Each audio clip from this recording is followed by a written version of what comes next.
Hello guys! So ayan na nga po no. Ayan yung gawa ni Bossing. Nilagyan niya na ng paa, bali 4. Ayan yung finished product niya. Nilagyan niya na installation bricks. Ayan yung kasama ng unang ginawa namin na machine. Diyan ilalagay yung finished product na metal. Diyan nila palalamigin, aayusin nila kung ano yung mga lumalabas doon na metal na ginagawa nila sa machine. So ayan yung push cart naman.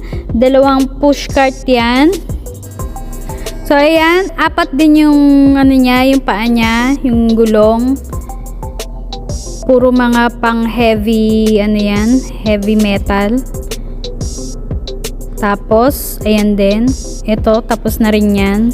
O di ba? Meron na siyang ano, meron na siyang gulong. Kayang-kayang 10 tao diyan.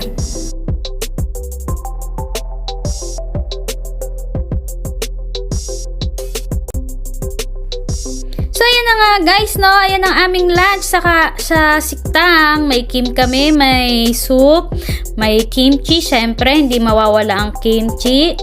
Ayan, tapos may nagbigay sa amin ng isang box ng persimmon, yung company owner do sa kabilang katabing company namin. So binigyan kami isang box. Syempre ang kinuha ko lang dyan is nasa 6 na piraso.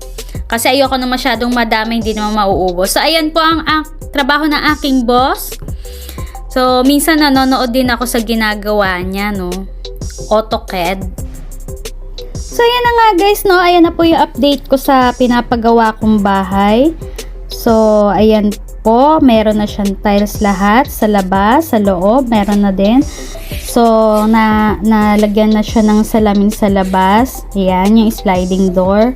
So, ang kulang na lang po dyan is pintura. Magpipaint na lang po tayo sa susunod. So umakyat po tayo guys, no? Ayan na po yung update sa taas. So, naikabit na po yung mga precast. Tapos, yung pinto, yung tiles, yung wall na yan. Ang kulang na lang po is yung ilaw.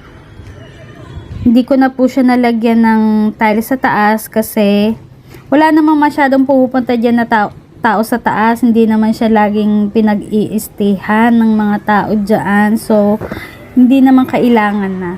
So, sa susunod po na video, bye-bye! Kita-kits! I love you all!